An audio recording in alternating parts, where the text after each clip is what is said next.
모든 것들이 다 헛된 거예요. 의미가 없는 겁니다. 우리가 예수 그리스도의 부활을 믿었기 때문에 우리가 진짜 세상의 즐거움을 뒤로하고 예수님을 바라보면서 살아온 거 아니겠습니까?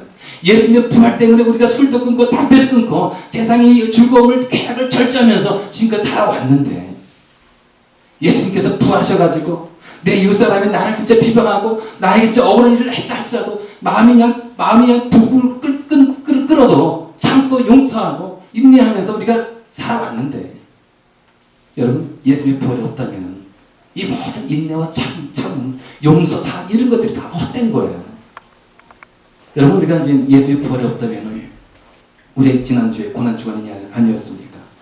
이 고난주간에 어떤 분들은 예수님의 고난을 생각하면서 금식도 하신 분도 있을 거예요.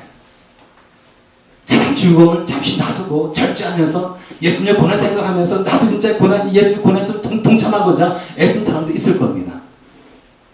또 새벽에 나와가지고 여러분 그냥 같이 기도하고 그리고 또 그냥 그 잠을 설착하면서 나와가지고 여러분들이 진짜 이 말씀도 읽고 듣고 그랬는데 이 모든 것이 다 의미가 없는 거예요.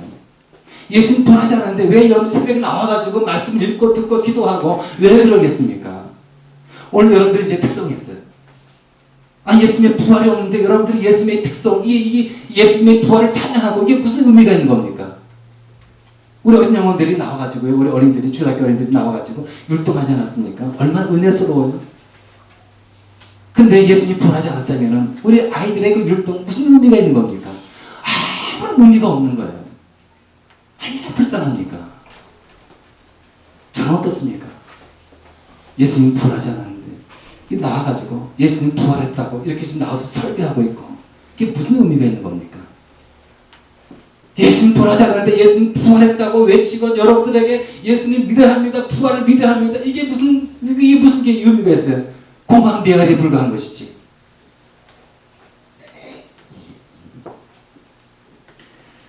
그러나 우리 예수님께서는 부활하셨습니다. 도저히 인간의 이성으로 이게 상상이 안 가는 것이죠. 어떻게 죽은 사람이 살아나냐 이겁니다. 신령한 몸으로 변화돼가지고 살아날 수 있느냐. 정말 여러분 인간의 이성으로 이게 이해가 됩니까? 이게 과학적으로 이게 증명이 되는 겁니까? 근데 여러분 하나님은 어떤 분이냐 이거죠. 여기 보니까요. 본문 보겠습니다. 하나님께서 4절 보니까요. 하나님께서 그를 하늘에 살리시고 나타나 보이게 해주셨습니다. 하나님께서 누구를 살리셨다고요? 십자가 돌아가신 예수 그리스도를 살리셨다는 거예요. 여러분 우리 인간으로서는 진짜 이게 이성적으로 생각이 안 되고요. 부활하신 그 예수님을 딱 생각하면 충격받을 수밖에 없지만은 그러나 하나님은 어떠한 분이십니까? 전능하신 분 아니십니까? 우리에게 생명 주시고 우리 인간을 창조하신 분이 우리 이 죽은 자를 살릴 수도 없겠습니까? 전능하신 분이신데 살릴 수 있는 거 아니겠습니까? 하나님의 선에 왜 그것이 가능치 않겠습니까? 가능한 것이죠.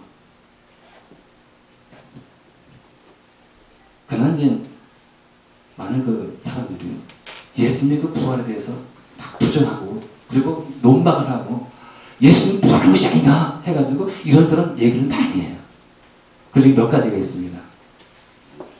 먼저 어떤 게 있냐면 예수님은 자기 부활한 것이 아니라 사람들이 너무 예수님을 그리워한 나머지 착각했다는 거예요. 예수님을 너무 보고 싶은 나머지 그냥 환상을 본 거라 이거죠. 좀 그럴 수 있다는 생각이 돼요. 사람이요 너무 진짜 보고 싶고 그리워하고 하면은요 진짜 잠깐이라도 뭐가 착시 현상이 나타나고 착각이 되고 그리고 또 환상 가운데 볼 수 있다고 생각이 돼요. 너무 그리운 나머지 지금까지 몇십 년 동안 자기가 진짜 사랑했던 남편을 잃고 아내를 잃고 그런 분을 한번 생각해 보시기 바랍니다. 집에 가만히 있으면요 금방이라도 남편이 문 열고 들어올 것 같지 않습니까? 너무 그리운 나머지 그러다가 진짜 애들 들어오면요 남편이 들어온 것처럼 착각할 수 있는 거예요. 근데 이제 예수님께서 부활하셔가지고 40일 동안 지상에 계시지 않았습니까? 근데요 제자들에게도 몇 번 나타나셨거든요. 유다 이제 죽었으니까 11명의 제자들이 모여있는데 예수님이 딱 나타나셨어요. 부활하신 몸으로 11명의 제자들이 예수님을 봤습니다. 부활하신 예수님을 만났어요. 그럼 11명이 그럼 다 착각을 한 겁니까? 그렇다면 또 한 번 나타나셨어요. 근데 또 11명이 또 예수님을 부활하신 예수님 만났어요. 도마도 만났어요. 그럼 똑같이 약속을 한 듯이 그럼 또 그때도 착각을 한 겁니까? 고린도서 15장 7절에 보니까요. 그 다음 밑에 한번 보겠습니다. 6절에 보니까요. 그 후에 그리스도께서는 한 번에 500명이 넘는 형제 자매들에게 나타나셨는데 그 가운데 더러는 세상을 떠났지만 대다수는 지금도 살아있습니다. 여러분 예수님께서 한 번 부활하신 그 몸으로 500명이 넘는 형제 자매에게 딱 나타나셨어요. 그렇다면은 500명이 넘는 이 형제 자매들이 예수님 부활하신 예수님 보면서 똑같이 착각을 하고 환영을 보고 그랬겠습니까? 그렇게 본 사람이 이상한 거죠. 어떻게 500명이 똑같이 예수님에 대해서 착각했냐 이거예요. 그럴 수는 없지 않습니까? 따라서 예수님의 부활은요, 여러분 착각이 아닌 거예요. 잘못 본 게 아니에요. 실제로 본 겁니다. 베드로 한번 보세요. 본문 한번 보겠습니다. 본문을 보면은요, 41절 보니까 우리는 그와 함께 먹기도 하고 마시기도 하였습니다.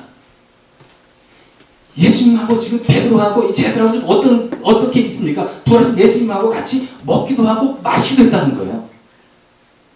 이게 뭘 의미하는 건지 아십니까? 왜 부활하신 예수님은 우리와 그와 함께 먹기도 하고 마시기도 하고 부활하신 그 예수님과 이게 무슨 의미일까요? 예수님은 유령이 아니라는 거예요. 예수님은 영으로 오신 게 아니라는 겁니다. 신령한 몸 가지고 그대로 오셔가지고 제대로 같이 마시기도 하고 먹기도 하고. 여러분 유령이 먹는 거 봤습니까? 저는 옛날에 저희 부모님이 유교였기 때문에 이 조상들에게 꼭 제대로 지냈어요. 그럼 저희 어머니가 정성스럽게 밥에 국인 농전 이 숟가락 가지고 밥에다 꼭 꽂아놓고 반찬에다가 젓가락 딱 집어넣고 문은 딱 열어놓고 들어오라고 유령 들어오라고 대문도 열어놓고